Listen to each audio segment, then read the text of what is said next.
Good evening. Good evening. Okay, சொல்லுங்க. அம்மாவா நீங்க என்னென்ன சேஞ்சஸ் எல்லாம் பாத்தீங்க? ராகவ் கிட்ட பாத்தீங்களா, சஜீவ் கிட்ட பாத்தீங்களா சேஞ்சஸ்? ரெண்டு பேருமே பண்றாங்க. ரெண்டு பேர்கிட்டயுமே பார்த்தேன். ராகுலை எதை எதிர்பார்த்து கிளாஸ்ல போட்டீங்க? என்ன விஷயத்துக்காக கிளாஸ்ல போட்டீங்க? ராகுல் கிட்ட வந்து எல்லாமே இருந்தது, ஆனா வந்து கான்ஃபிடென்ட்டா இருக்க மாட்டான். கான்ஃபிடன்ஸ் கம்மியா இருந்தது. நெகட்டிவ் தாட்ஸ் வந்து ரொம்ப ஜாஸ்தியா இருந்தது. அப்படியே படிப்புல மாற்றம் வராங்க. அவனோட ஆட்டிடியூட் அண்ட் அவனோட க்ரோத்காக, மெயினோட அவனோட க்ரோத்காக அகாடமிக் குவாலிஃபிகேஷனும் இன்னும் கொஞ்சம் கான்சன்ட்ரேஷன் நல்லா வரணும் அப்படிங்கிறதுக்காக தான். கிளாஸுக்கு போட்டு எவ்வளவு நாளுக்கு அப்புறமா உங்களுக்கு சேஞ்சஸ் தெரிஞ்சது? ஒரு 1 month ஆயிடுச்சு கிளாஸுக்கு போட்டு. ஒரு 4 வாரம் போனது இந்த மாற்றம். 4 வாரம் போனப்போ ஃபர்ஸ்ட் லெவல்ல பாக்கும்போது அவ்வளவா கண்டுபிடிக்க முடியல. ஃபர்ஸ்ட் லெவல் அவ்வளவு டிஃபரன்ஸ் தெரியல.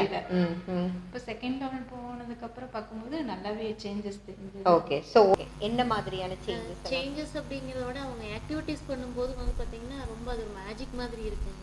சோ நீங்க முதலா பார்த்து சேஞ்ச் எது? அவங்க concentration, listening power,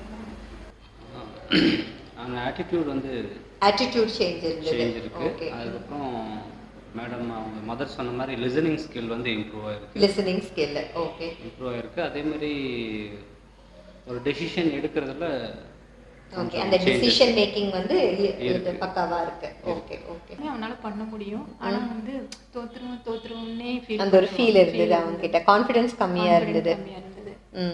but technical class சேர்த்தனதுக்கு அப்புறம் அவன் வந்து கண்டிப்பா அச்சீவ் பண்ணுவேன் அப்படின்னு சொல்லிட்டு அச்சீவ் பண்றான். ஓ, அந்த வித்தியாசம் உங்களுக்கு நல்லா தெரியுது. டியூஷனுக்கு போயிட்டேனாங்க. சரிங்க. டியூஷனுக்கு போறது இல்லைங்க. ஓ சரிங்க. ஓகே, அந்த டியூஷனுக்கு போக வேண்டாம், அந்த அளவுக்கு இதுவே கரெக்டா இருக்குன்னு தோணுதுங்களா? ஆமாங்க. Okay okay. கொஞ்சம் அவ்வளவா படிக்கிறது இன்ட்ரெஸ்ட் அவ்வளோ கொஞ்சம் காட்ட மாட்டான். படிக்கிறதுக்கு கொஞ்சம் இன்ட்ரெஸ்ட் கம்மியா இருந்தது. ஓகே ஓகே, கொஞ்சம் அவனுக்கு கொஞ்சம் படிக்கணும் அப்படிங்கிற அந்த இன்ட்ரெஸ்ட் வந்திருக்கு. Okay okay. ஸோ நம்ம சொல்லிக் கொடுக்கறதெல்லாம் ஃபாலோ பண்ணுறது, அப்புறம் அவனுக்கு மெமரி பவர் கொஞ்சம் அவனே கொஞ்சம் டெவலப் பண்ணிட்ட மாதிரி எனக்கு தோணுது. ஓகே. அப்புறம் வந்து பார்த்துட்டிங்கன்னா ரொம்ப சை டைப், யார்கிட்டயுமே பேச மாட்டான். பேரண்ட்ஸ் எங்ககிட்டயே வந்து நாங்க கேட்குற கொஸ்டினுக்கு மட்டும்தான் ஆன்சர் பண்ணுவான். அப்புறம் ஸ்கூல்லேயே அதே மாதிரி யார்கிட்டயும் பேச மாட்டேங்கிறான். பக்கத்து வீட்டுல எல்லாம் வெளியே போக மாட்டான், வீட்லயே தான் இருப்பான் அப்படின்னு சொல்லி மிஸ் கிட்ட கம்ப்ளைண்ட் பண்ணுவேன். ஆனா இப்ப வந்து நான் ஸ்கூல் மெட்ரிகுலேஷன் வந்து சிபிஎஸ்சி மாத்தினதுக்கு அப்புறம் அவன் பிரின்சிபால் லெவல்ல போய் மீட் பண்ணி ஸ்பீச் பண்ற அளவுக்கு வந்திருக்கான். என்னையோட கோவப்படுற ஆளு தாங்க. கொஞ்சம் கோவம் கம்மி ஆயிருக்க மாதிரி தெரியுது. கோவம் கம்மியா இருக்க மாதிரி தெரியுது. என்னென்ன மாற்றம்லாம் அஜய் கிட்ட இருக்கு? ஷேர் பண்றது, சாப்பாடு, அந்த மாதிரி விஷயங்களா?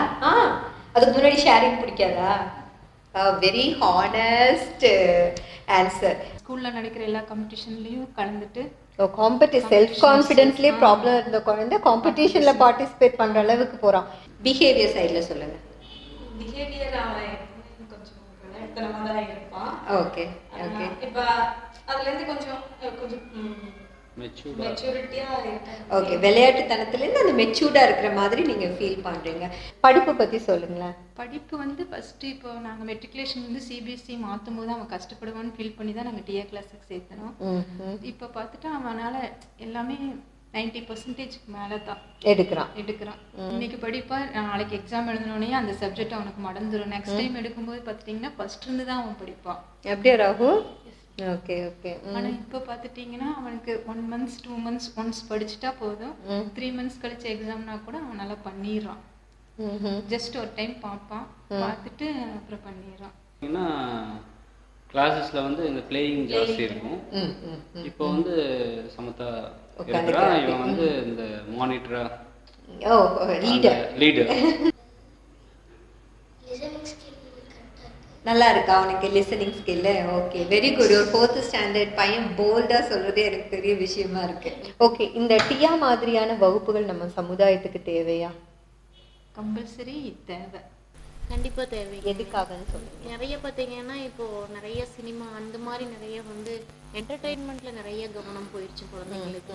அப்போ என்னன்னா சாதாரணமாவே கான்சென்ட்ரேஷன் வந்து நமக்கு டிஸ்டர்ப் ஆகிறதுக்கு வாய்ப்புகள் ஜாஸ்தி. இந்த மாதிரி ஒரு கிளாஸ் எல்லாம் கொடுக்குறப்ப பார்த்தீங்கன்னா அவங்களோட அந்த பிரெயினோட பவர் வந்து யூட்டிலைஸ் ஆகுறது நல்லா இருக்குங்க.